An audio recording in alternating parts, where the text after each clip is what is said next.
Alrighty, hello. Hi, everyone. Welcome. We've got a lot of new folks here today, and thank you for joining us.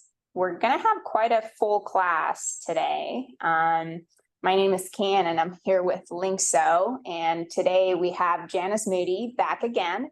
Janice is with Master Gardeners, and she's been gardening for decades, and she has a nursery in Half Moon Bay, Seascapes Succulent Nursery. So Janice presented for us last month. Her recording is on our website. She's done many presentations for Linkso and the Master Gardener, so check that out. I just have one housekeeping rule here. Go ahead and send all your questions via chat, and we'll go ahead and address them throughout the talk. And that's about it. I will turn it over to Janice. So Janice, welcome. Class is all yours. Okay, everyone. Well, welcome. I'm glad to be here once again, although I wish it was in person. Maybe that will happen very soon, I'm hoping. And thank you very much, Linkso Garden Materials, for hosting this event. We always appreciate that. So let's get started without ado. And my controls, for some reason, are not working. That is the strangest thing. Why is that? I think this happened last time too, but there you go. You know, we went, yeah, okay, here we go. Yeah, and I know that there's also a yeah, the laser pointer. I want to do that too. Okay, so who are Master Gardeners? We are University of California Cooperative Extension trained volunteers and certified by the University of California to provide community service and educational outreach that helps home gardeners and community organizations garden sustainably and create a healthy environment. You can always reach out to us. Keep getting pop-ups in my screen. I'm sorry. Okay, maybe I won't get any more. You can always reach out to us at our helpline. We may not get back to you that same day, but within a few days, we should be able to get back to you. And our number is on this slide, which you'll be receiving a copy of if you signed up for this event afterwards. And you can always email us with attached photos and ask questions as well. And you can become a Master Gardener yourself. It's simple. It's a simple matter of applying and then attending about 15 classes in 15 weeks, 1 day a week for about 15 weeks. And you get trained by University of California professors, and it's very enlightening, educational.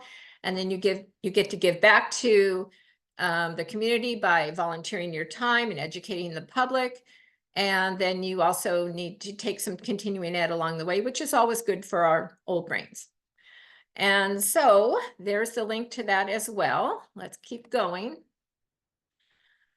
And again, it's maybe, I am so sorry, but I'm having trouble with my connection. And this happened once before. You know what?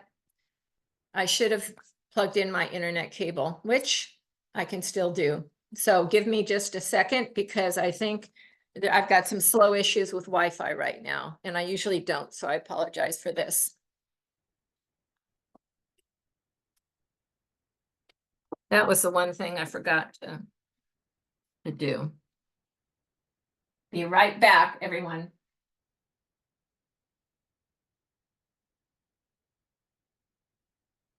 Well, Janice is gone. For those of you who just joined us, welcome.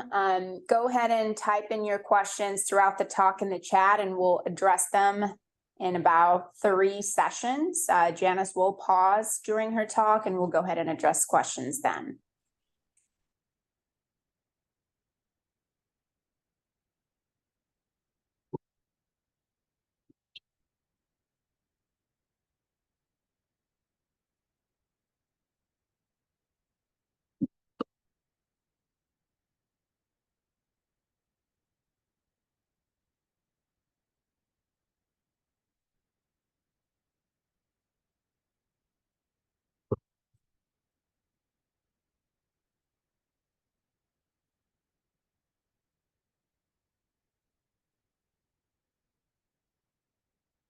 We received a comment in the chat. We can't hear anything.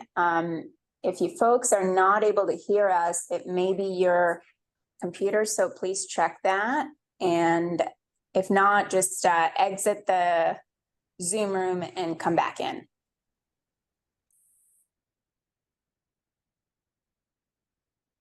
Okay, one more try here. Can you hear me okay? Yes. Okay. I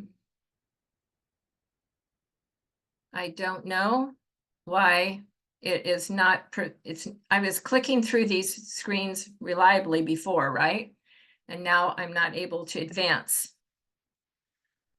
Try clicking on the slide itself, Janice, where you have the pointer there. Yeah. And I'm doing the arrow. Oh, finally. I don't know why. I don't know why. I wish I did. I'm so sorry.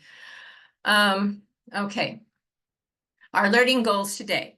I'm going to introduce you to succulents, to give you a definition of what they are so you have a better understanding of that. I'm going to talk about growth factors for plants, all plants, and especially succulents. Then we're going to have a Q&A after that. Then I'm going to talk about container gardening specifically, and then designing it and choosing the right plants for the right location. And then we'll talk about care and maintenance tips. All right. Now it's working. I don't know why all of a sudden. I won't be covering houseplants per se, or cactus, because here in the Bay Area we don't plant a lot of cactus, and I'm sticking to outdoor plants because that's my specialty. First of all, what is a succulent? It is a drought-resistant plant that stores water in its leaves, stems, or roots. For instance, with a cactus here, we've got storage in the stem. With this spiral aloe here, we've got storage in the leaves. And the echeverias and aeoniums, they store water in both their leaves and stems. And then there's agaves and aloes too that store water in their leaves, stems, and roots. I don't have a picture of those right here, but that I think you all are familiar with agaves and aloes. And then there's an elephant foot plant as well that has a big bulbous root, and that's another succulent as well. Okay, so what's the difference between a succulent drought-tolerant plant and a non-succulent drought-tolerant plant? There's a lot of misconceptions going on out there. People come into my nursery all the time and they say, now these don't need a lot of water, right? I just need to like spritz them, right? And I go, no, that's a fallacy. You need to drench them and thoroughly wet them when they're dry or partially dry. But they don't need water as often as a lot of plants because they store so much water in their leaves and stems.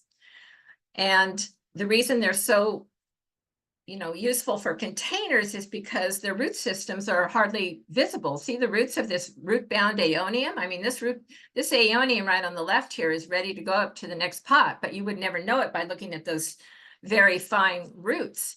But you get an eye for it and you figure out, okay, when those roots fill that pot and that plant stops growing, then it needs to go up a size or prune the roots back.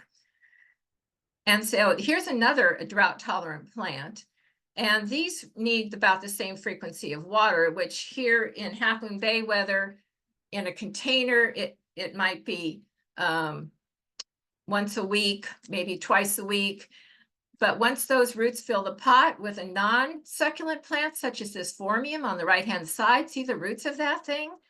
Those roots are meant to go deep into the soil. So it's not as well suited for a container as a succulent is, because in order to become drought tolerant, this plant on the right needs to seek out deep water in the soil. And when it's contained in a shallow container, it dries out very quickly. Therefore, the water frequency for the plant on the right might be every day when it gets root bound, versus the frequency on the left would be once or twice a week in our weather here in cool Half Moon Bay. In the ground is a totally different story. That's once or twice a month.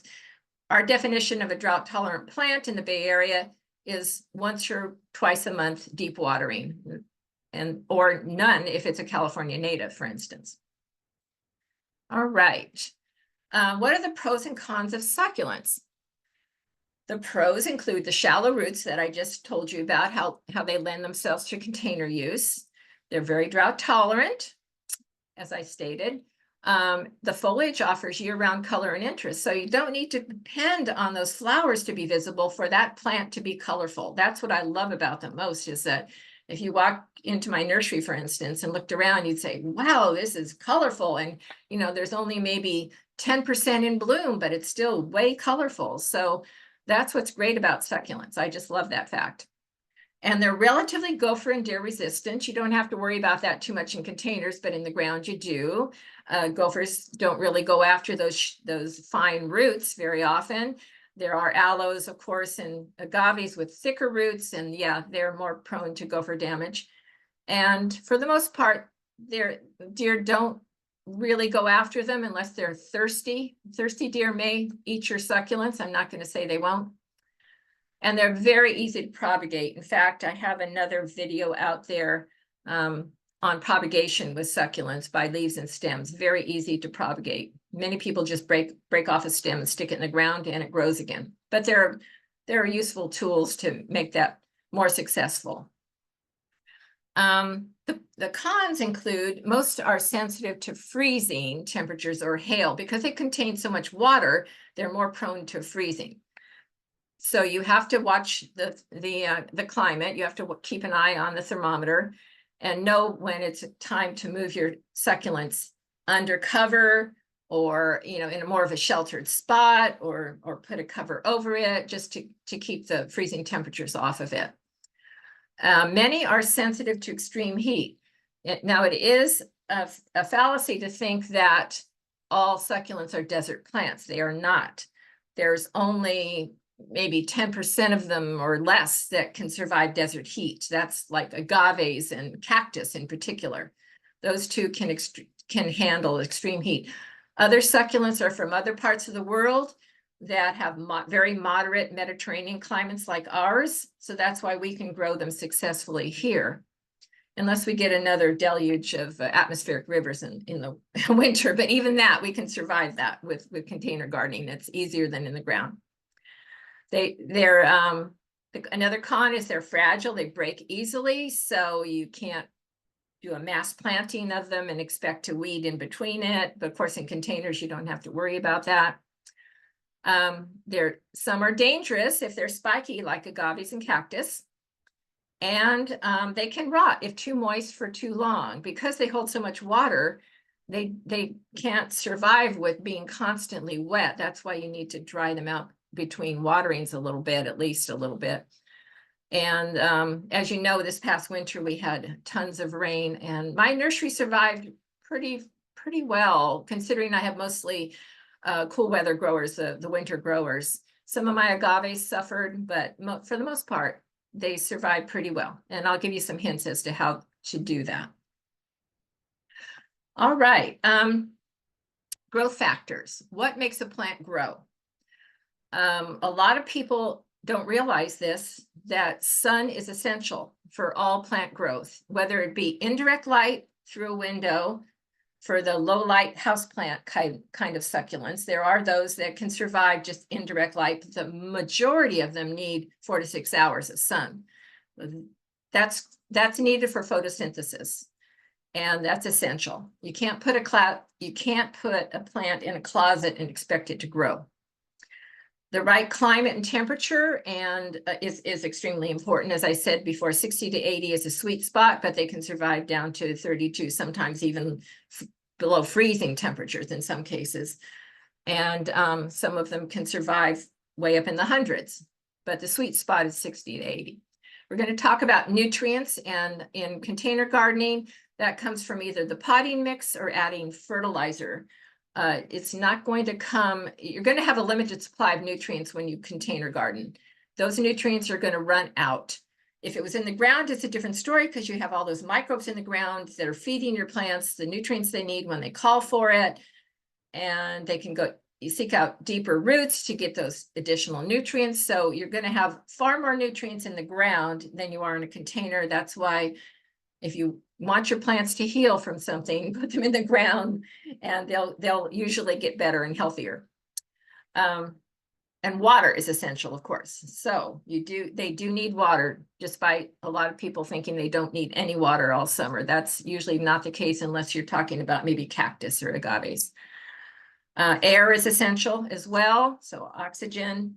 And so therefore proper drainage is essential. Make sure your pot has a hole in it or your plant will probably not make it. Keep going. Here I said, I'm reiterating myself again, but a minimum of 4 to 6 hours of sun is essential for photosynthesis to take place. If you live in a hot climate, and our counties are not that hot, but I know some of you are probably tuning in from Florida and elsewhere. And if you live in a hotter climate, in Santa Clara, for instance, you may want to put some of these in the morning sun instead of the hot afternoon sun.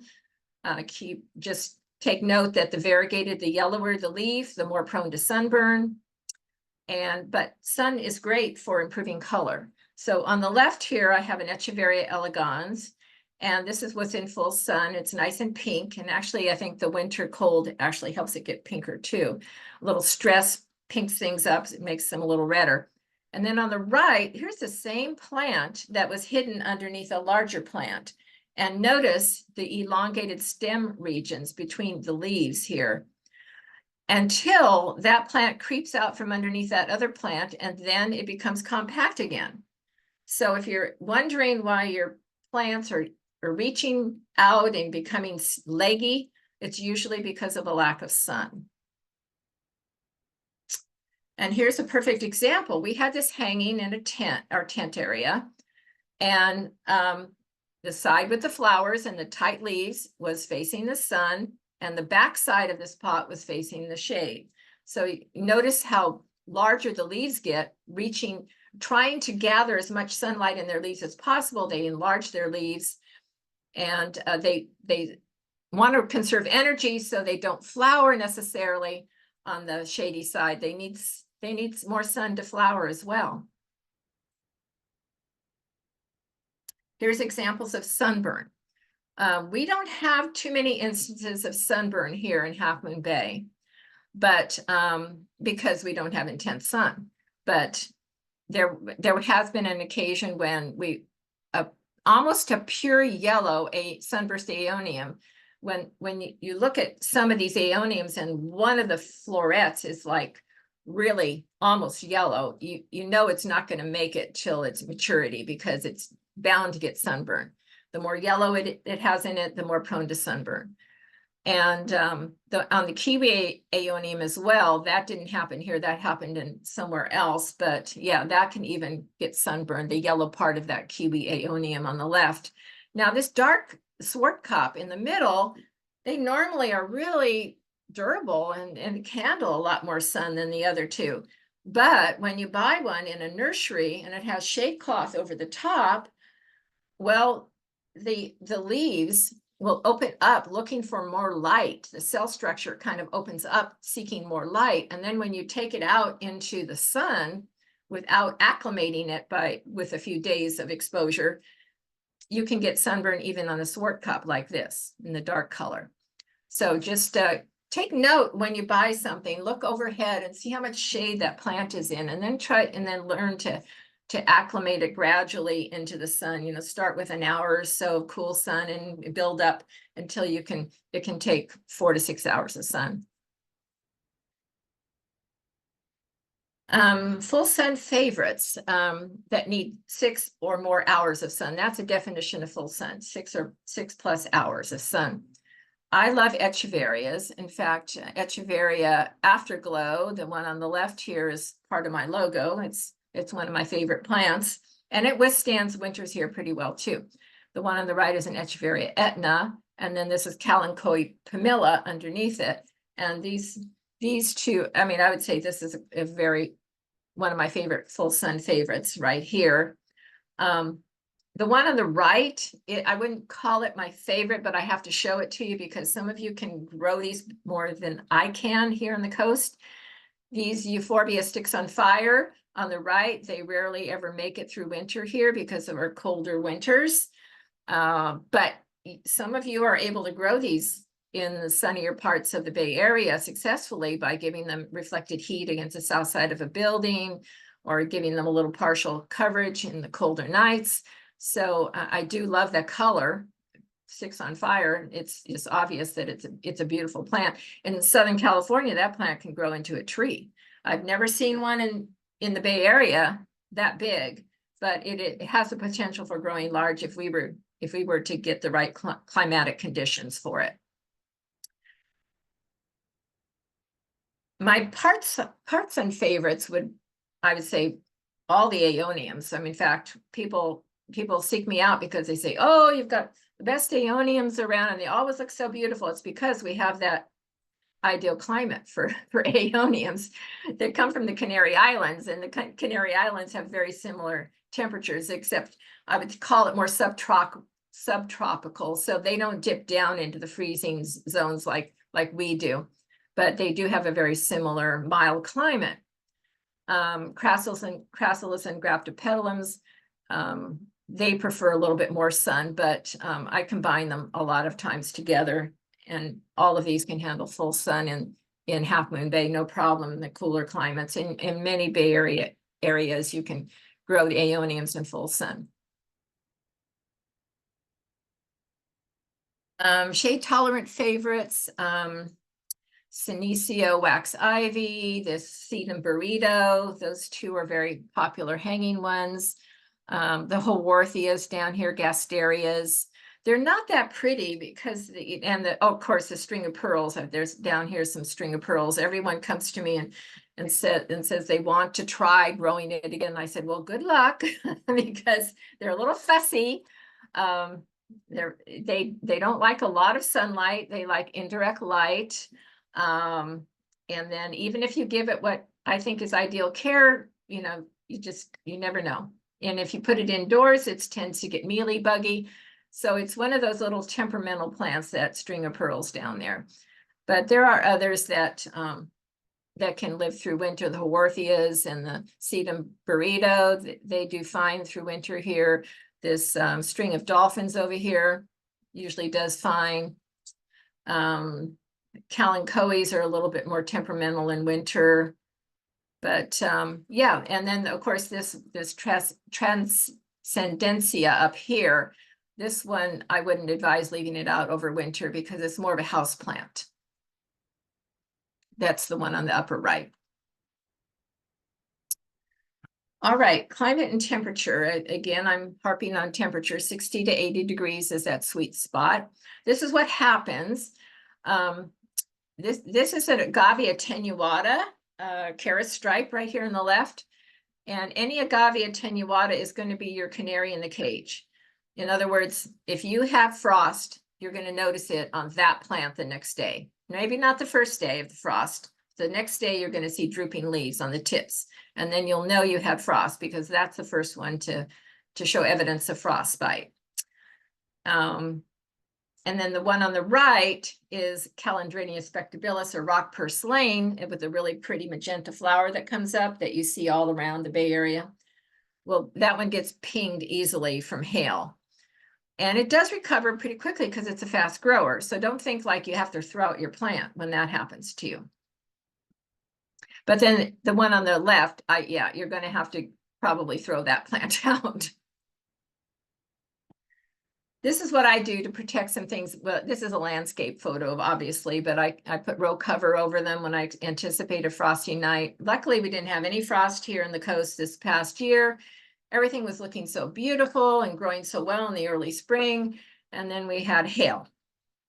And all the cell structure had started opening and growing more and was more vulnerable to damage. And then the hail hit and I had aeonium pinging and agave attenuata pinging going on. So yeah, I mean, that was just a bad luck, but hopefully it won't happen again. We usually prepare ourselves for a few nights of frost here anyway, down to 32, sometimes 30.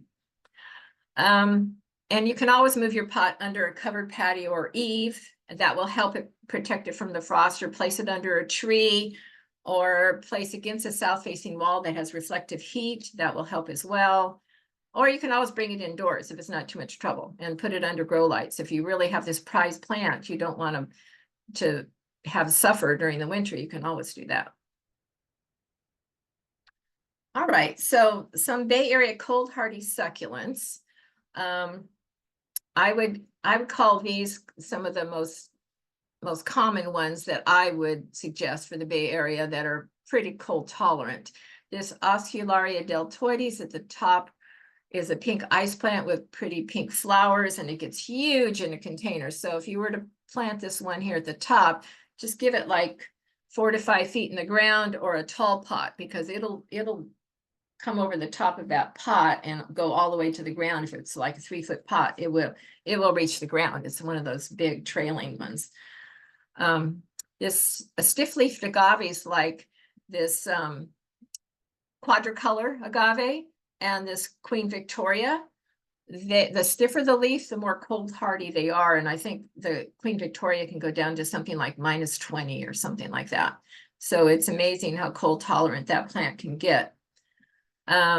Let's see, and then we have these little tender looking ones like Sedum rupestre, lemon ball, and Angelina, and even the Sedum confusum on the right. You wouldn't think they'd be that cold hardy, but they do survive. Even if they tend to die back a little bit in the winter, they come back again in the spring when it warms up.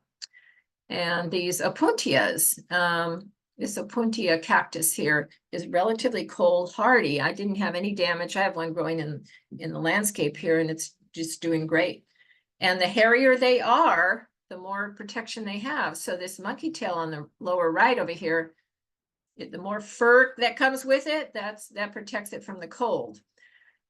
And so they do quite well in a dry, cold winter. But if you have a wet, cold winter, just be on the lookout, because they're prone to rotting. If you combine wet and cold for long periods, those will not make it. All right, and yuccas are another one, but I don't have to show a picture of it. And then sempervivum, I don't have it listed here, but this is a hen and chick right here.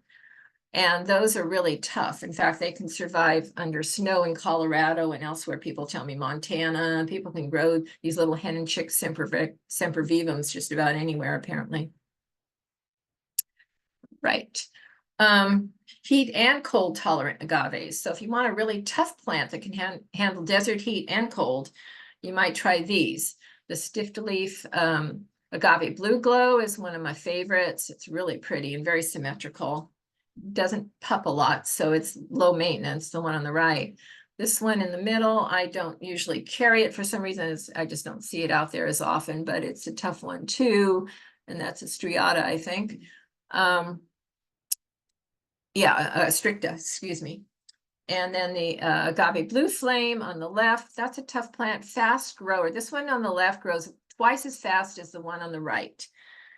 And the one on the right, the agave blue glow, gets about 2 to 3 feet wide, whereas the agave blue flame is 3 to 4 feet. So just keep in mind that the blue flame grows a lot faster. If you want something to fill in a pot faster, then this blue flame is a better choice. And the agave Victoria Regine, or the Queen Victoria agave, is the slowest growing plant I've ever seen here on the coast. So down in Southern California, they're beautiful and big and round, but you know, I think they grow about 1 inch a year here in Half Moon Bay. This agave quadricolor is a pretty tough plant as long as it doesn't stay too wet. It does rot easily. And also I'll mention that later in the presentation. And this agave perii retro choke is a tough plant as well, unless it gets too wet for too long, and then it has a tendency to rot. Now, I used to call these summer growers, but then I corrected myself, and now I try to refer to them more as warm weather growers, because we don't really have a summer here in Half Moon Bay.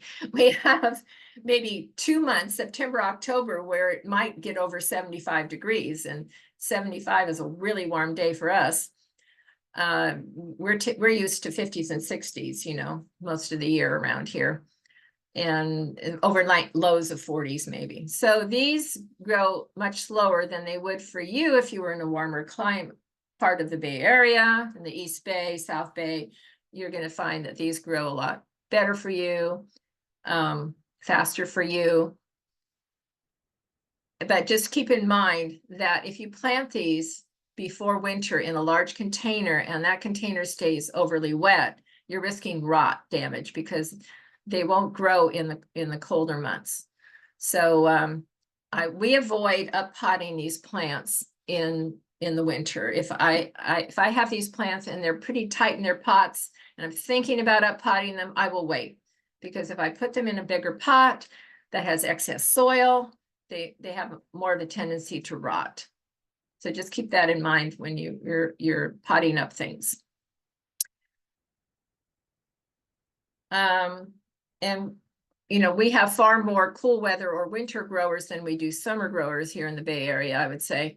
And these Aeonium sunbursts here on the right, that's an Aeonium swartkop. The one in the middle is the one I was talking about before, the Calendridia spectabilis, with the pretty pink flowers that come up everywhere. It prefers a cooler climate, although, you know, all of these here grow year round for us, except for, I would say, December and January. They may stop growing, but for the rest of the year, they continue to grow because we don't really have an exceedingly warm climate here on the coast. I'll let you go through and read all of these yourselves later on, all these different types, but there's one down here called Athona capensis ruby necklace. It's not very red, but this one turns very red, and I'll show it to you in other containers. That one is a very popular one that seems to grow all year around here. All right, potting mix. As I said before, that the plants depend on their nutrients from the container and what's put in the container. You don't want to put necessarily dirt. You don't want to get your shovel out and fill your pot with dirt from the ground, because it is composed of different materials than what you find in a potting mix. In the ground, you're going to have clay, silt, and sand.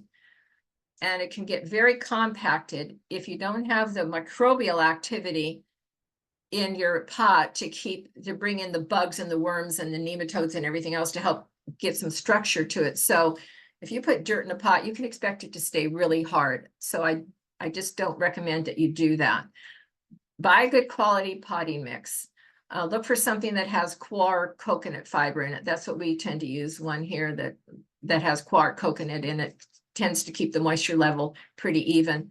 And then we mix 4 parts of that good quality potting mix with 1 part pumice. You can use perlite if you want to, but it's not as sustainable as pumice.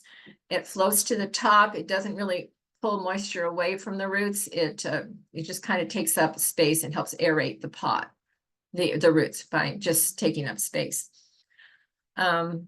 So we use 1 part of pumice to 4 parts of a potting mix, and in the winter, we may increase that pumice if you're expecting a wet winter. And you can also increase the pumice for starting cuttings as well. All right, fertilization. People ask me all the time, well, what do you do to fertilize your plants out here? And I go, well, not really anything. I mean, we could go around and add those little green pellets that a lot of nurseries do and put them on top, and it's a time release kind of fertilizer. But that would require that we water a lot more often, because as soon as that pot, those roots fill out that pot, they need more water frequently. And the only way that that fertilizer is going to get into those roots is if you started watering every other day, which you don't want to have to do with succulents if you can help it. So what I tell people to do is just to pull off half the roots, and the plant will survive, don't worry, because it's still got all that water in its leaves and stems. Pull off half the roots, put some fresh soil beneath it, put your plant back in that pot if you wanted to stay in that size pot. If you wanted to go to a larger pot, then by all means, just tease the roots a little bit and put it in a larger pot with fresh soil, and that would give it some more fertilizer, because the potting mix comes with its own synthetic fertilizer in it. And most do. I mean, there are some organic potting mixes that don't have time release fertilizer in it, and that's why they're kind of called organic. And so their fertilizer doesn't last 6 months like some other potting mixes do. So if it's organic, I mean, that's a good thing to seek that out, especially for edible plants. But for ornamentals, it's in terms of practical purposes, you're going to get you're going to have more nutrients available longer if you go with synthetic fertilizer. Sorry to say that.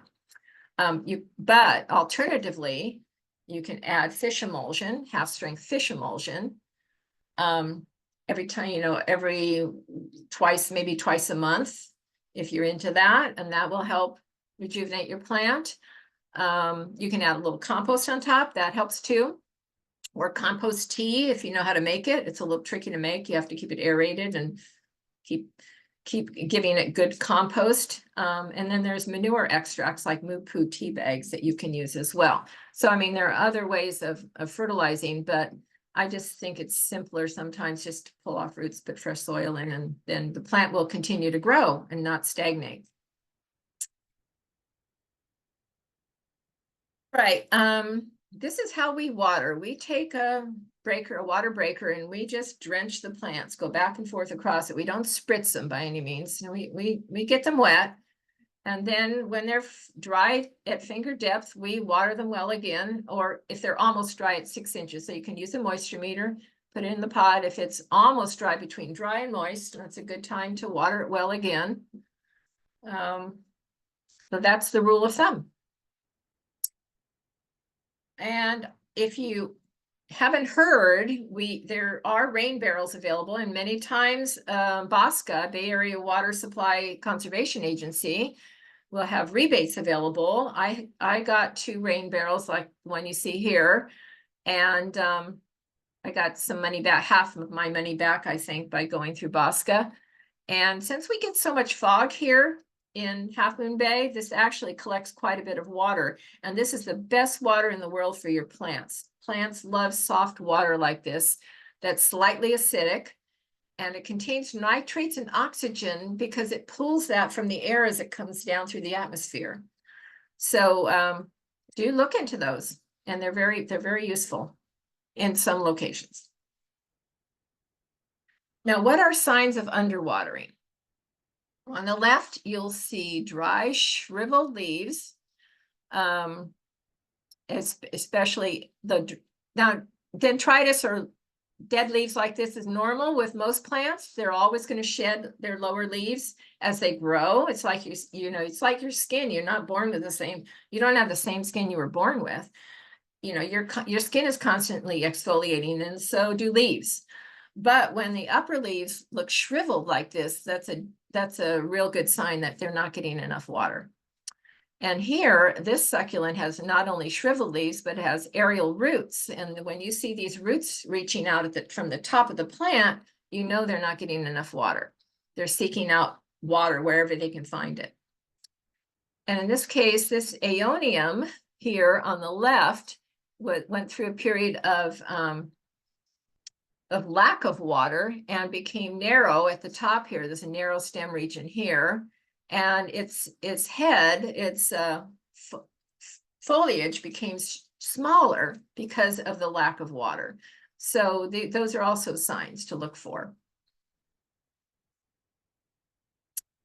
Now, what are signs of overwatering? Well, this is pretty obvious here on the left, the Echeveria elegans. It gets mushy pretty quickly. I do love this plant though, because it usually holds up through winter really well as long as the drainage is good. This is a great little hen and chick Echeveria. This kalanchoe on the left experienced stem rot, and that's unfortunately one of the problems with these kalanchoes during the winter. Here's an aeonium on the left with stem rot, so it just bent over. And then this is a kiwi aeonium with leaf rot. This year we had quite a bit of this going on with all of those atmospheric rivers we had. So it doesn't necessarily look like rot, but because the leaves kept turning black with every storm, it obviously, and then they would fall off. Yeah, it was obviously leaf rot. So that's a different look for leaf rot than in most plants. And agaves tend to rot, as I told you, because they're summer or warm weather growers. And here in the winter, when they stay too wet too long, their leaves will often get very black like this. That's a decent sign right there that they're being overwatered. Fortunately, the core right here, the apical area of this plant is still healthy, so it has a chance of recovery. If not everything, especially the center, is not black, then there's a chance for recovery with that plant. This agave, the one that I mentioned before, why am I thinking? Quadricolor. Yeah, this one rots very easily. I lose a few of those every year, whether they're in pots or in the ground, they seem to just rot pretty easily. And I don't know if it has something to do with the variegation, the yellow variegation or not, but I mean, this is purely anecdotal, no scientific and no science behind this. But in my experience, the agaves with the thicker leaves or the more yellow leaves tend to rot more easily in the winter. This is a agave blue glow, and it rotted quite a bit, but this was in the ground and not a pot. The ones in the pots were pretty successful this year, with no rotting going on. All right, air. As I said before, plants need air and drainage, and if they get filled up with water, then they can't breathe, just like us. We can't breathe and they can't breathe. So if your pot or container does not have drainage holes, then you need to create some with some drill bits. This hole saw right here I use for ceramics. It's a diamond hole saw, and I use it for putting holes in like cups, for instance. And then if you have a plastic container, you can just put multiple holes in it. So don't be afraid to get out your drill and drill holes if need be. And a lot of people are under the misconception that if they put rocks in the bottom of their pot, that's going to prevent their plants from rotting or succumbing to moisture. And that's not the case, because that water will just build up in the pot, especially if you overwater. The water builds up and the plant will have a tendency to rot more easily. So that's a misconception, and always make sure your pots have drainage, especially for succulents. Now, if your pots are very deep, some succulents don't have roots that go down very deep. Like, for instance, a lot of aeoniums have shallow root systems, and some echeverias as well. So you will want to fill the bottom of your pot with styrofoam or rocks. You can use rocks, but it's heavy to move that pot around if you use rocks.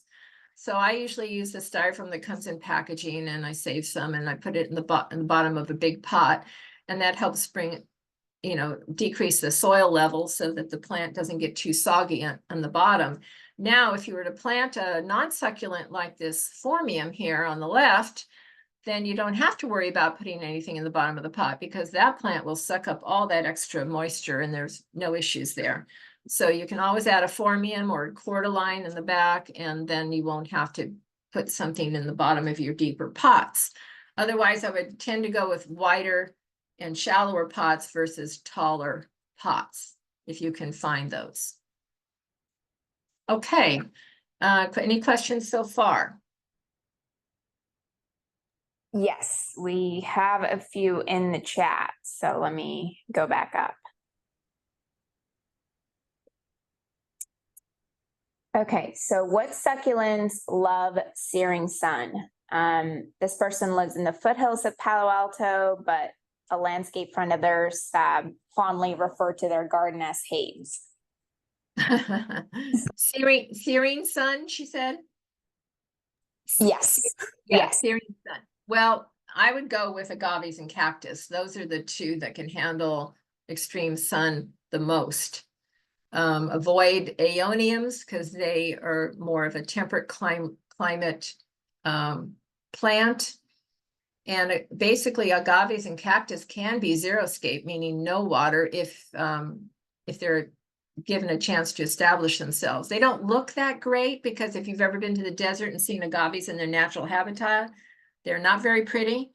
So I do recommend that if you plant those, that you give them at least once a month watering to make them look a little prettier. Okay. All righty. The next question is, do you have to keep the yellow aeonium in the shade? No, we keep our sunburst and kiwi aeoniums out in full sun year round here, and they usually don't have any issues unless they've come from a nursery that had shade cloth over them, and then sometimes I see some sunburn happening. And if I don't acclimate them gradually to the sun. What about the agave quadricolor? Do they like sun or shade? Oh, more sun the better. Agaves love sun. Yeah, no, and they don't tend to get sunburn, unlike the aeoniums, and the agave attenuatas might experience a little bit of that, but usually it's the aeoniums, the variegated aeoniums that are more susceptible to sunburn, not the agaves. Alrighty. The next question is, if we get cactus mix, do we still need to adjust the potting soil mixture? If you read the ingredient list, and that's one thing I'm going to do in the next presentation, I'm going to put a label up of a cactus soil ingredient list, because if you read that list down, it like the first 3 ingredients are sand and perlite or grit. I mean, it's like grit, grit, grit, grit. Everything is gritty. And then there's very little real, what I would call potting mix in there that would hold any nutrients or water. You need something in the soil to hold on to water and nutrients. And in the ground, you've got clay that helps with that, and also the compost that helps tremendously in the ground. But in pots, you need to depend on that other ingredients in potting mix. And unfortunately, a lot of them use wood. Wood is sometimes the first ingredient. Wood is not that great at holding nutrients. And sometimes when it gets overly wet, it can stay wet for really long periods of time. It's hard to get it wet, but when it does get wet, it stays wet a long time and can cause some rotting. So I would look for something that has some coir coconut fiber in it.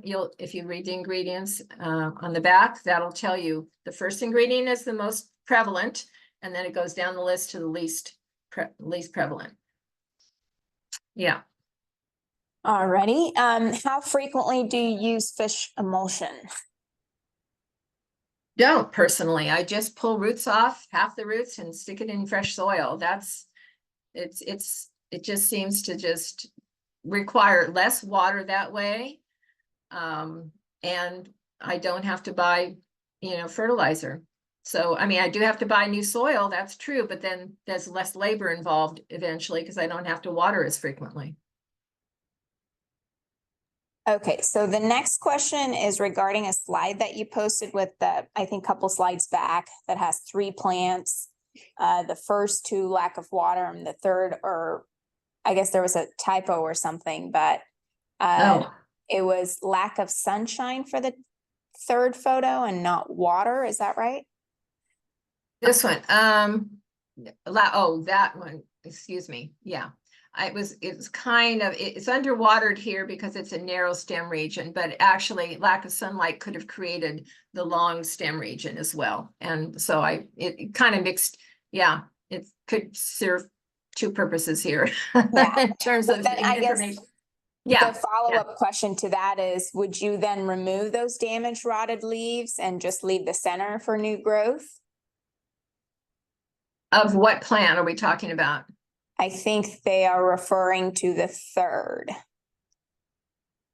You're talking about no, I don't think this is not rotted. There's nothing rotted here. It's underwatered.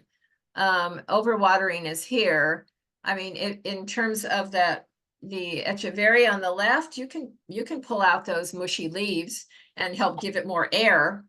That will help it survive and rehabilitate. That's one thing you can do. The one on the left is a goner. But the one on the left, I mean, the one on the right is a goner. The one on the left is salvageable. Yes. And these, I would throw those out, both of these. I wouldn't start over again. And then here, as long as the center is not affected, so the 2 on the 2 on the left and the far right, those 2 agaves are salvageable. The one in the middle is not, because it's rotted in the center. Okay. You may cover this question coming up, but I'm going to ask it anyway. How How many ways are there to propagate succulent plants, and what's the best time of the year to propagate succulents? You would want to propagate them during their growing season, whether they're warm weather or cool weather. And don't do it during just December or January. Not much grows during those 2 months anyway. So just figure out if it's a cool weather grower, do it in the cooler months, early spring, late winter. And then if it's a warmer weather one, do it, you know, in June or something. And I do have a YouTube video out there. I don't know if you have access to it, but I do have it on my website, a link to a YouTube on propagation that could help people. Okay, two more quick questions and then we'll move on. If the stems grow very long, and how do you fix that? If they were to replant a succulent in another place, do they cut the stem down? Yeah, you can actually behead an aeonium or an echeveria if the echeveria gets too tall. And if the aeonium gets too tall, you can always behead it and replant it. Usually want to callus it over for a few days, harden the bottom a little bit so it doesn't suck up too much excess water. Yeah, you can do that if you want to. Okay, and you talked about drilling ceramic pots. Do you recommend a type of diamond drill or anything for that? It's called a diamond hole saw, about a 1/2 inch or maybe 3/8 of an inch diamond hole saw. And there's tricks to it. So YouTube it and people will show you how to start on the corner and then eventually get it level, and they're and putting a little water on it. But that I would suggest people YouTube that. Alrighty, we can continue. All right. Okay. How are we doing for time? Because I lost my We've got an hour left, so we've got plenty of time. Okay, good. So now let's talk about how we design containers and how we choose those containers. This happens to be an old fountain that my neighbor around the corner wanted to transform into a succulent fountain. And it worked out perfectly as long as we were able to drill those holes into this concrete.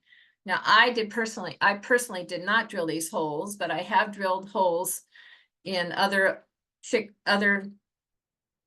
containers, such as glass ones that have been about maybe an inch thick. It took me a 1/2 hour, but it can be done. Glass is the hardest one to do. This concrete, we just need a masonry bit to drill a hole in this, and you're all set. And it worked out really well. I'll talk about this one a little bit more in the presentation. So we're going to talk about basic design concepts. You want to use color and contrast that lends interest to your container. You want to vary the shapes and textures. You don't want to use all the same kind of plant in your container if you can help it. That lends interest as well. And then you want to layer it a little bit so that it's not all the same height. We'll go into each of these individually. First off, let's talk about the color wheel. And now I've never really considered myself more an artist. And now people are calling me an artist and I'm just like thrilled to death. Oh my gosh, you think that? I've never thought of myself. I majored in dietetics and then I was an office manager for 25 years. So I was using that other side of my brain. And then I became a master gardener in 2010. And I got to use both sides of my brain. And I said, this is wonderful.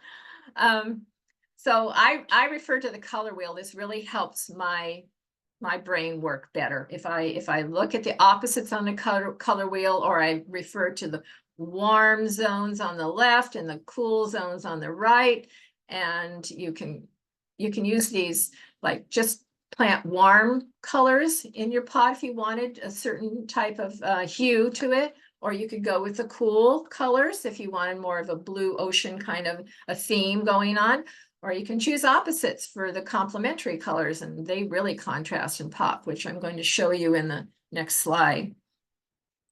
So here's a complementary color guide. So on the opposite of the color wheel, you've got yellow and purple, and over here on the right, yellow and purple. See how that pops? It really draws your eye. And you notice that green and red are opposite each other, and those happen to be Christmas colors, right? And plants are naturally green, most of them. So if you have red flowers and a green foliage, boy, those really pop as well, as is down here below. You see the red and the green. And then we've got blue and orange, and that's why sometimes we choose blue pots for orange plants. So it doesn't necessarily have to be the foliage that contrasts, but it can be the pot that contrasts, or the stones you put on top if you choose to put stones or rocks on top of your plants. So don't think of yourself as unartistic like I used to do. You can always just refer to this color wheel and do this yourself, no problem. Oh, and this Swartkop aeonium on the upper left. Now that is a naturally dark purple black kind of color. And then the blooms on it are beautiful, bright yellow. So they're just naturally complementary to one another. Here's one done with the cool colors, or I shall pastels, you might say. The Echeveria Conte in the middle, and the Opalinas here, the Agraptopetalum opalinas, the Echeveria Pearl von Nürnbergs, and the Kalanchoe Pamela. Yeah, those are all naturally kind of on that cool color zone, the pastel zone, and they look really great. And then I chose this glass bowl, which I had from years and years ago. I stopped using little decorative items, and as you get older, you purge things out of your life, and these are some of the things I purged as I moved from place to place and downsized. You get rid of all these beautiful things that you used to love and have around in your house. Well, if you have those items and your kids don't want them, because kids don't want this stuff now, you know that. Your kids don't value these things like china and crystal like we used to value. So you can turn these things into containers if you want to. This was a glass bowl from Crate and Barrel, I think. And I just drilled holes in it, and there you've got your pot. So look around your house and see what you need to purge next. And there you go, you've got a container. And here was another glass bowl. This one was bronze colored, and it pairs perfectly with all of these warm tones, with this Crassula Campfire, this red one, which I really like to use a lot in containers. It gets a little black spotty fungusy in the winter, but it heals up when the weather gets nicer. And then this Aeonium Sunburst, and this Crassula Red Pagoda over here, and this little sedum copper tone. So all of these kind of just go with that warm theme and the earth tone of the bowl.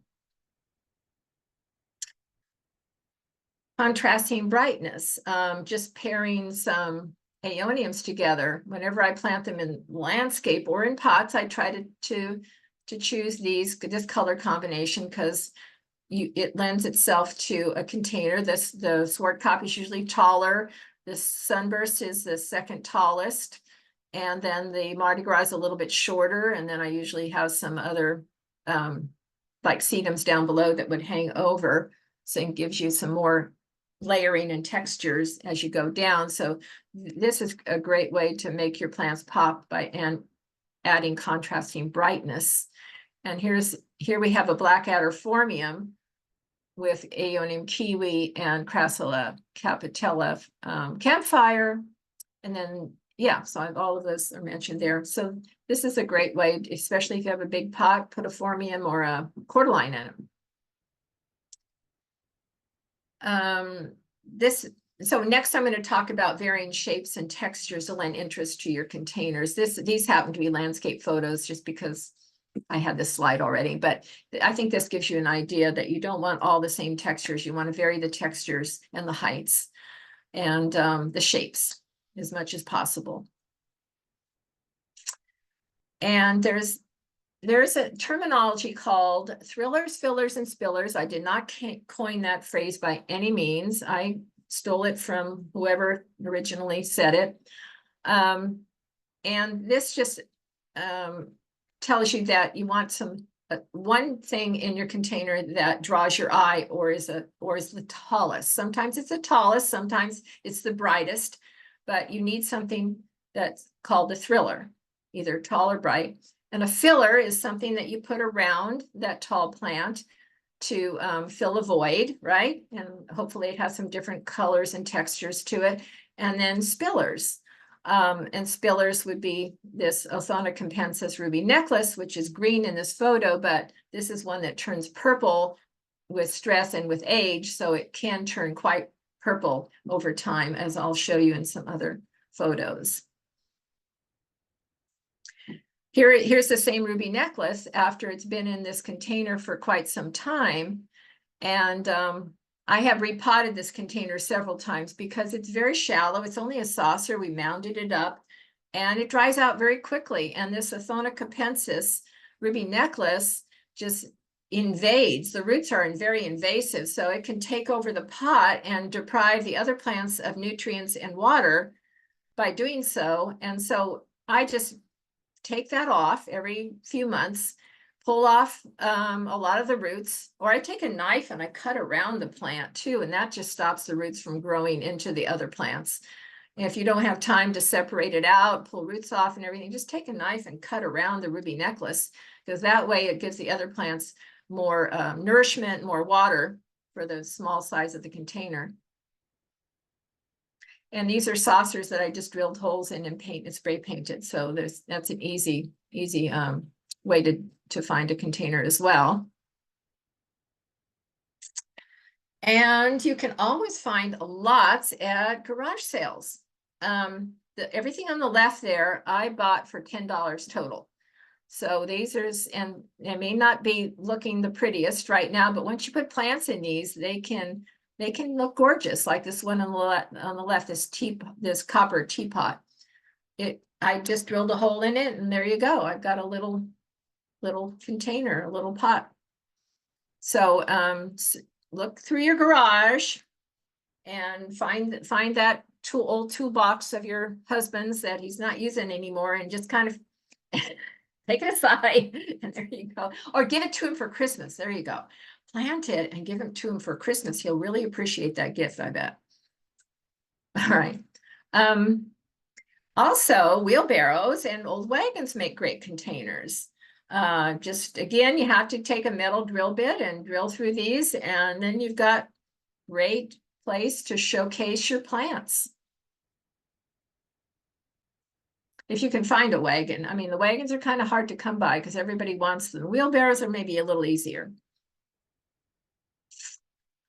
Old pots that have cracks in them. A lot of times nurseries will have pots with cracks that are 50% off or 75% off. This one was 50% off. I thought it only had one crack.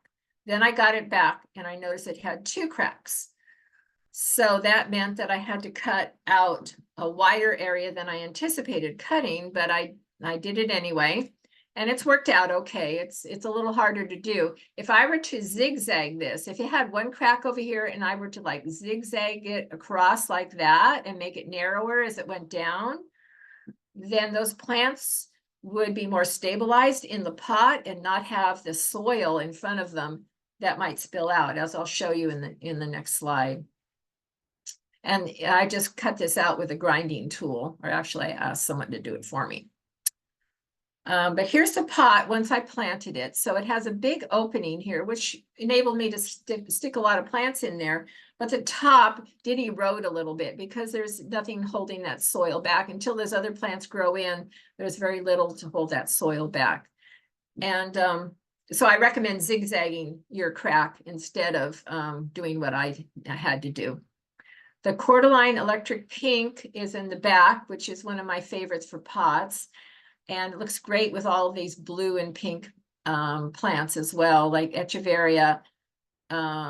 This is an Echeveria Conte on the left, and Echeveria Afterglow, I think, on the right, and Graptopetalums and Kalanchoe Pamillas and all of these. So it kind of makes for a nice theme and color combination, I think.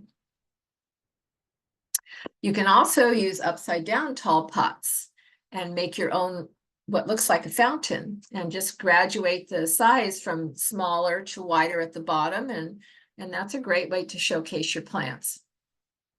I have yet to do this, but this is a friend of mine. She did this, another master gardener who helped create this presentation initially. Cynthia Nations helped me do this one. Here's some, and fountains, as I said before, make great vessels for your plants as long as there's drainage. You know, fountains a lot of times have the natural drainage in them, but if they don't, you have to drill a hole, of course. This one on the left is a little bit shallower than I'd like it to be. So I have to take these plants out periodically and prune the roots and put them back in again to make it continue to look good. So that's the one disadvantage to the shallow fountain on the left. But whereas on the right, that fountain is so deep that it looked good for a long period of time. It does get shabby after a while, and you have to go in and do some maintenance, clean it up. And you can also decorate with all these little things. If it's whatever time of year, you can do Halloween theme. And this is again my friend Cynthia Nation's artist. Can you tell? She knows how to dress up her pots. They're beautiful. And this is something we do here in our nursery every September, October, and November. As you know, Half Moon Bay is a pumpkin capital around here. So we get these little pumpkins. We do not cut them open. We glue green moss on top, and then we take cuttings and we hot glue them into the moss. And you'd be surprised at how long these last. Sometimes they can last a year or more, and well, they look a little shabby after a few months, but when they do look too bad, you can always pull them off, stick them in the soil and grow them. Or some people just set them in their garden and let them decompose over winter, and then they root and they grow right there where they've set it. So they're really multifunctional that way, but you'd be surprised at how long these can last, as long as there's not a hole in the pumpkin to create a rotting issue. These can last. I mean, I still have some from last year in my container storage. So they can last a long, long time, as long as you don't puncture the skin of them, and then microbial growth takes place. Then they won't rot. They'll last for a very long time. This is done. These containers are actually stem cuttings, and the advantage to using stem cuttings is that they take a while to root. You can stuff a lot in one pot, and they won't really get a lot of roots for a couple of months probably, so they can look really full for immediately, instant gratification. And so that is an advantage to doing it. I don't do that here at the nursery routinely, because I like to tell people that these plants are rooted and that they'll survive. But this is an option for you. You can always just take cuttings and put them together, and then when they get too crowded, pull it out as needed and plant it elsewhere. And this little abalone shell just has moss in it here. And we did the same thing we do with pumpkins. We take the cuttings and we glued in moss, and they last for a really long time like that. You'd be surprised. This is a living art wall that my friend Cynthia Nations did. She used a Grow vertical wall hanger, and this took her a very long time, but she has the patience of an artist, so she can do this. Although I think she ended up giving this away in the end, because she has so many plants now, she can't keep up with the maintenance on the wall art. It does take a lot of maintenance to maintain wall art like that, because it overgrows pretty quickly, especially if you start with rooted plants. It overgrows pretty quickly. And she actually entered this Sabaro cactus in the 2017 San Mateo County Fair and won first place. And this took her, I don't know how many days this took her to stuff this with cuttings. But eventually this was a framework, metal and moss, and she stuffed it full, and it was gorgeous. But eventually, it needs maintenance, and I think she ended up giving it away. Poor thing. I wish she had been able to keep it, but I think she ended up parting with it. Here you can also lend some contrast by using rocks or shell accents in your pot, especially if you plant them with room to grow and you don't want to have a lot of soil exposed. You can use marble chips or decorative shells, or even these blue glass rocks. You can even use fiberglass for, your fire pits have fiberglass. You can use those as well. I use that for some pots as well, especially if I want to have a bright pop of color, or maybe I want to put black on there to accent the lighter shade of yellow above, just to have a contrast in the difference between the plant and the pot. This would be a demonstration. If this were a live event, then I would be doing a demonstration to show you now how you should make your own and not be afraid to pull off roots. You know, succulents are really resilient. They don't depend on their roots for water, you know, mostly. So they'll grow, but the roots will grow back. They'll regenerate because they hold so much water elsewhere. So just, you can pull, you can cut, you can take a knife, you can cut the roots off, and you can stick it in a smaller pot than originally you had it in, if you needed to. So I like to do a demonstration in person just to show people that, you know, you don't have to be real delicate with these. They will survive a lot of tugging and cutting and everything just to get them in a container. And so any more questions at this point? We have a couple here. What is the genus or species of those big singular flowering sunburst aeoniums? The genus is Aeonium, and yeah, the genus is an Aeonium, and the variety is Sunburst. And there's the smaller one. The Sunburst gets to be about 1.5 feet tall, maybe, or a foot. And the Kiwi is the other variegated Aeonium, and it stays much smaller. It's kind of more of a filler than a thriller, I would say. So I use Kiwi Aeoniums in a lot of containers because they're small. They don't overgrow the pot very quickly, and they add a pop of yellow color. Alrighty. What kind of relationship is there between succulents and the pH levels? Oh, I think most of these plants prefer a slightly acidic pH, but I don't worry about it. I never think about it. I just use whatever water is available and whatever potting mix I have, and it seems to do the trick. I don't give a lot of thought to pH. Okay. Is it okay to remove dead leaves from Dudleya bretoni? Dudleya bretonii? Yeah.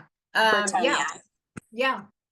If you get any kind of dead leaf, now it may be hard to remove from a Dudleya bretonii, and sometimes a ragged looking echeveria, like this afterglow over here on the left. So you see this leaf here, it looks a little raggedy. That one may not pull off quite easily at this point in its life cycle. But if you don't really like the look and it's not really serving to photosynthesize for the plant, then you can just twist it off. You just have to get used to a little twisting motion, and you can twist those off. Dudleyas, I think, are a little tougher. I think you might have to actually take scissors or a pruner and cut those off. I have a little mini saw, a little sickle saw, a little rounded sickle saw that I use for agave leaves. And so whenever we want to clean up the dead agave leaves, and they're hard to remove until they're completely dead, we'll oftentimes take this little sickle saw that's maybe about 6 inches long with a handle and just saw off those bottom leaves. That's one way we do that. That's what we do with agaves. That might be a good thing to include in the slide next time too. Alrighty. Do you have a good phone app that can identify succulents? Well, I wish I did, because I have tried probably 3 or 4 of them and paid money for them and then found them to be useless. So this is what I do.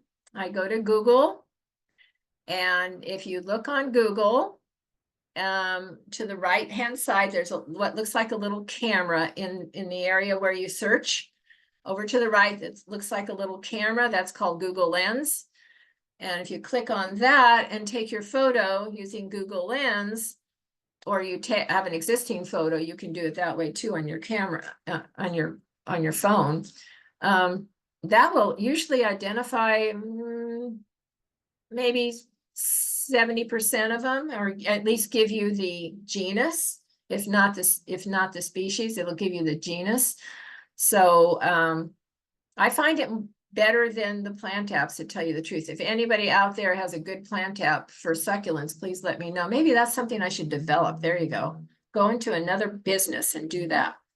Okay. Okay. I do have I do have several questions left. Do you want me to address them now or wait until the end? Well, let's see, next subject is care and maintenance. So if they're not involving care and maintenance, then I can answer them now, I suppose. Okay, sounds good. So the next question is, would you review how you planted the succulents on top of the pumpkins? I know you said glue, but not sure what you had glued on there.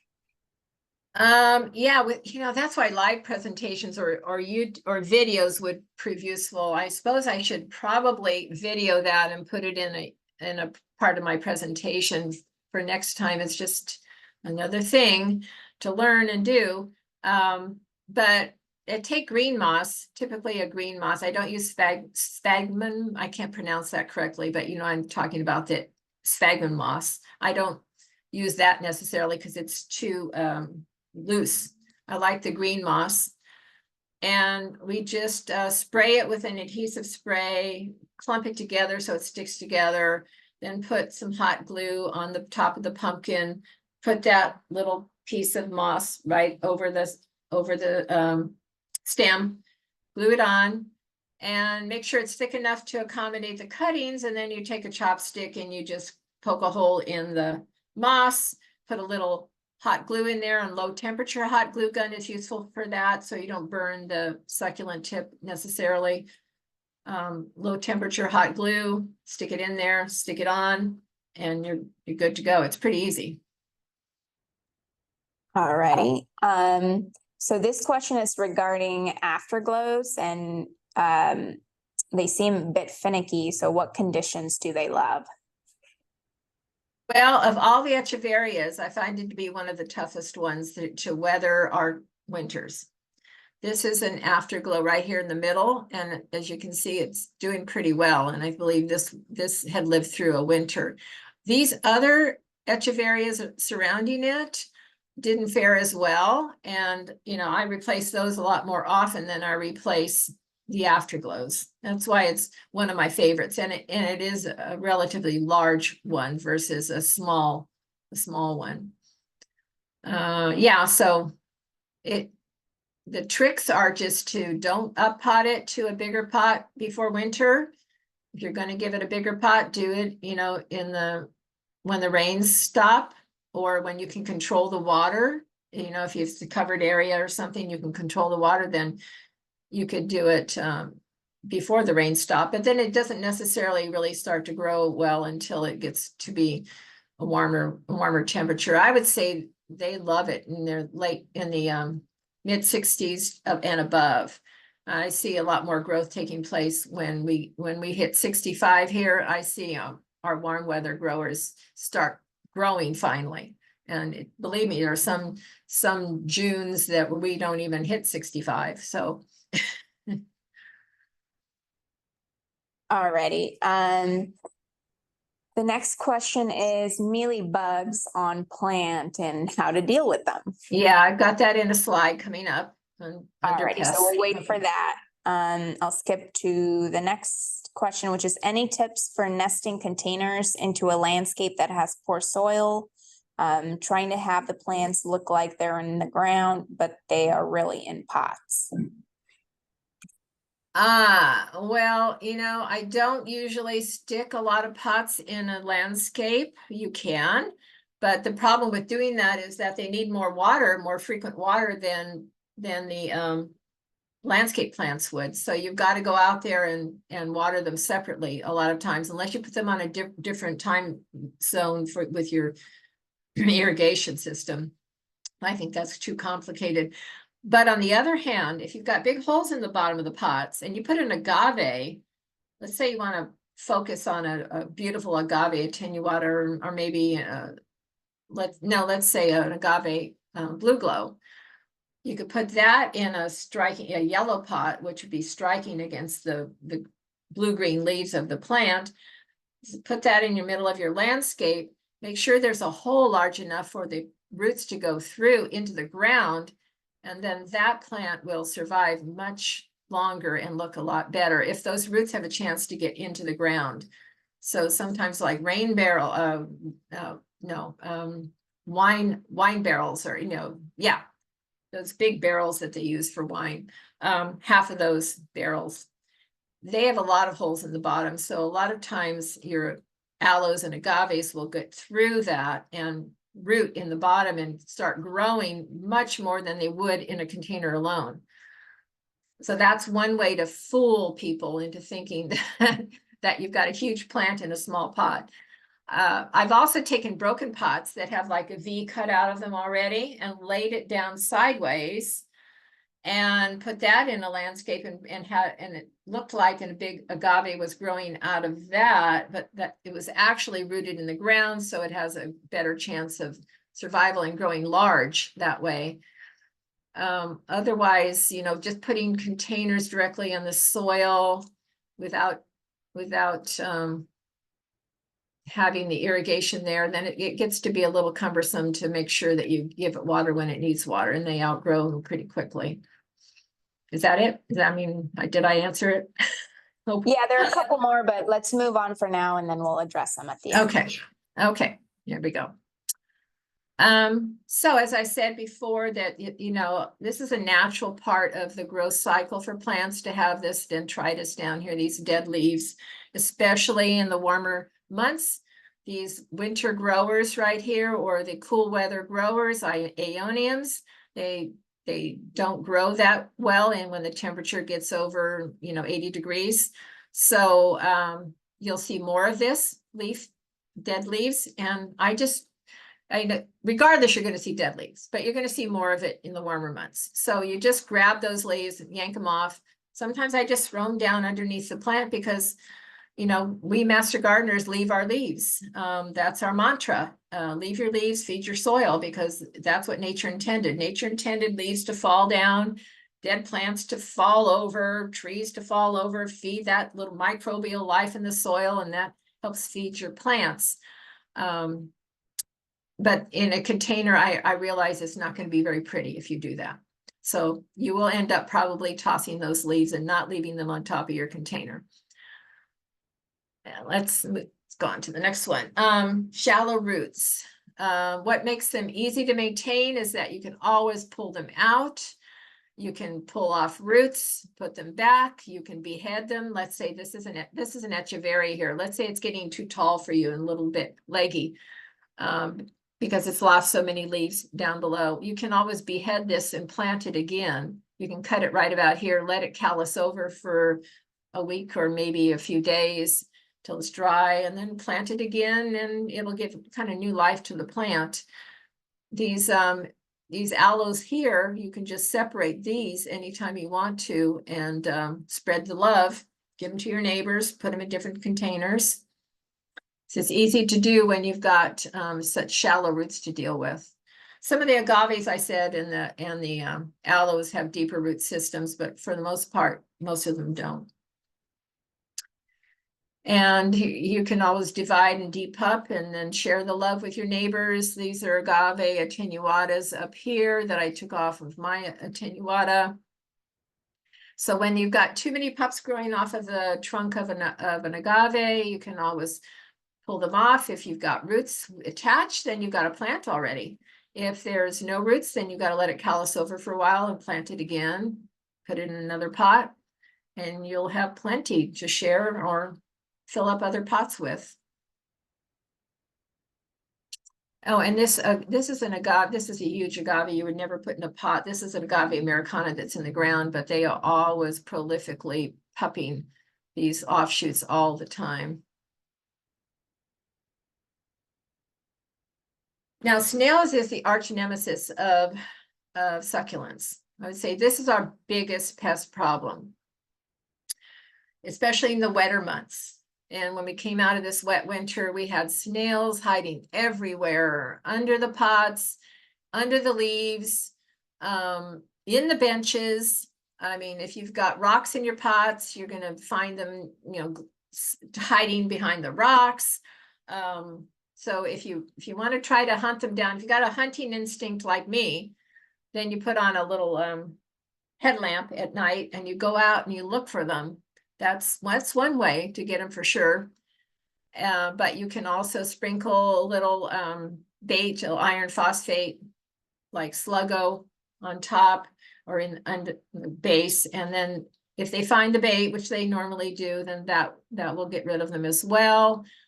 Try to decrease the thickness of mulch if you've got mulch in your container.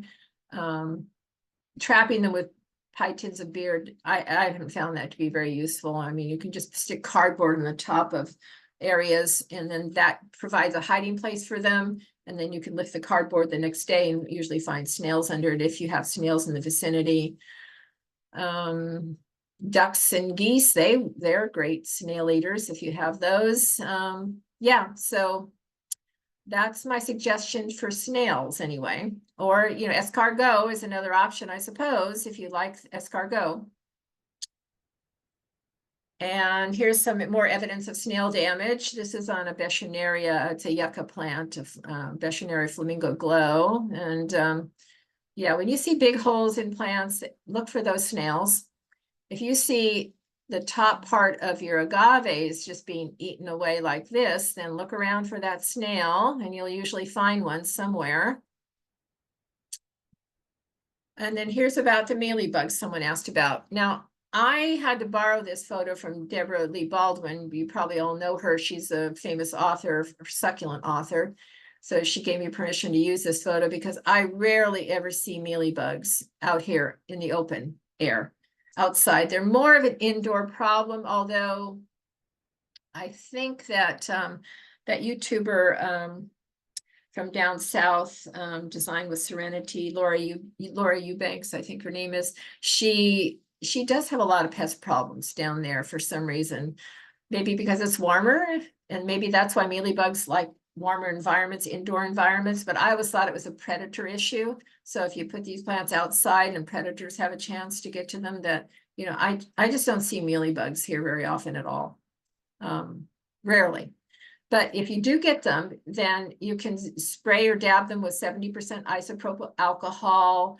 There's other things you can use by going to University of California IPM website, Integrated Pest Management, IPM, Integrated Pest Management.ucanr.edu. See down here, there's here's where you can find more information. Anytime you want to investigate a pest problem, just Google the name of your plant or this pest you have and put UC IPM and it will come up and you'll find the answer online, hopefully through the UC system. That's all I have to say about mealybugs. Let's see. Aphids, that's number 2 on the list for me.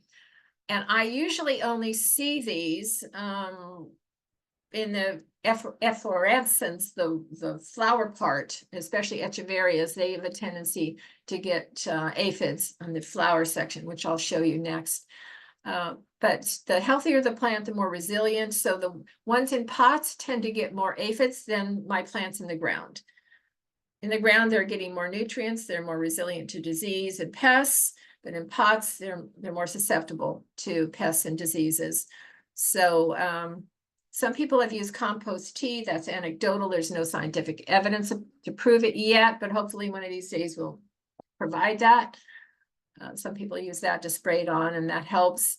It's frequently spraying the tops with water. Some people don't ever water the tops of their plants, but we do that here in our nursery. We're constantly spraying everything. So that helps wash off aphids too, even though they tend to be a little sticky. Ladybugs or lady beetles, that helps too, but getting them to stay there. I mean, if you buy the lady beetles or the ladybugs and you try to get them to stay in your garden, it's sometimes not easy. You have to do it at night and then they tend to fly away. So I usually just remove the flower is usually my answer. And you can do more research on it here by going to ipm.ucanr. But here's some more pictures. This is what I typically see is on my potted plants, an echeveria flower. this is usually, we'll get aphids, especially if it's left on the plant for a very long time. And as they fade, you tend to see more aphids on them. This is a Swartkop aeonium that just got infested with them for some reason. I think it was just a burst of green growth, and that's what kind of feeds them. So whenever you get a burst of green growth, sometimes you'll get more aphids as well. Now, this is a number 3 on my list, leaf rolling larva. Right now, this time of year, it's not an issue, but as we progress into the summer and fall, I see more of these from cabbage moths. So if you see this little moth flying around, this cute little moth, they lay eggs and then they produce this little larva, little green caterpillar here. And it eats the apical tip of your plant out a lot of times, or it rolls itself between leaves or folds the leaf and it creates like a little webbing nest in there.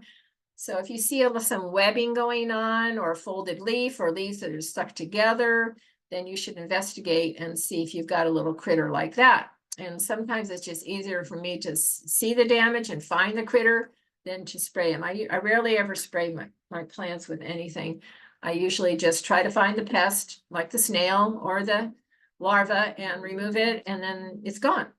So it depends on your patience level, I guess. But there is something called Bacillus thuringiensis, or BT, that is a non-toxic that you can use for that purpose if you wanted to. So that's it in a nutshell, and I hope I gave you more information than you started with. If you'd like to see other things presented next time, I'm going to try to watch this again and remind myself what other things I can include, but feel free to add in your comments, and I'll take those comments and use them for my next presentation and include more information given that we have time. And any other questions at this point? I have a few more slides, which I probably should show now before I forget, because sometimes I forget.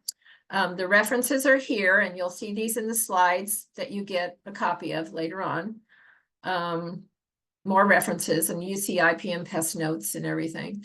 Acknowledgements, thanks to Cynthia Nations for helping me put this together originally, and thanks again to Links So Garden Materials for hosting. We really appreciate it. And then you can stay connected by subscribing to our monthly newsletter. Just go to San Mateo, San Francisco Master Gardeners website, and you can sign up for our newsletter. And then we're always here and accept donations at any point in time. So feel free to send us your money so we can continue the love, spreading the love. Thank you. Now I think we're there we are. Now we can ready for questions. Two very quick questions, and then we can wrap up here. Okay. Can you recommend a source for white sand, not Olympia gray brown sand, but white sand? No, I've never had a use for sand, so I don't know a source for sand. No, I've never used it. I mean, I use pumice, volcanic pumice in my pots to create aeration, not sand. Sand is even heavier and probably is not as practical for succulents as I think volcanic pumice is. Yeah. Sorry. It's okay. And then the last question is just, what is the name of your nursery and where is it located? Oh, well, thank you for asking. Okay. It's Seascapes Succulent Nursery on Main Street in downtown Half Moon Bay. So come by and check us out. I have demonstration gardens here. You can take a look at all the things that grow well here in Half Moon Bay and learn something in the process. So be nice to see you all. Awesome. Well, thank you so much, everybody, for attending. And thank you, Janice, again, for an awesome class. This class will be available on our website, so check that out. I'll post it tomorrow. So any closing remarks that you'd like to share, Janice? Well, some interesting things I've noted lately, because I get a lot of visitors from all over the country and world coming here. I was just amazed that people can grow succulents in Florida, not just inside, but actually in the ground. I thought that was I never thought that was possible, but if you have enough sand, now, speaking of sand, if you have enough sand in your soil, I guess you could grow some succulents because the drainage would be enhanced, right? So that's a little extra tidbit of information. That's it. Alrighty, thank you very much, and thanks everybody Okay. for today. Take care. All right. Thank you. Bye-bye. Bye-bye.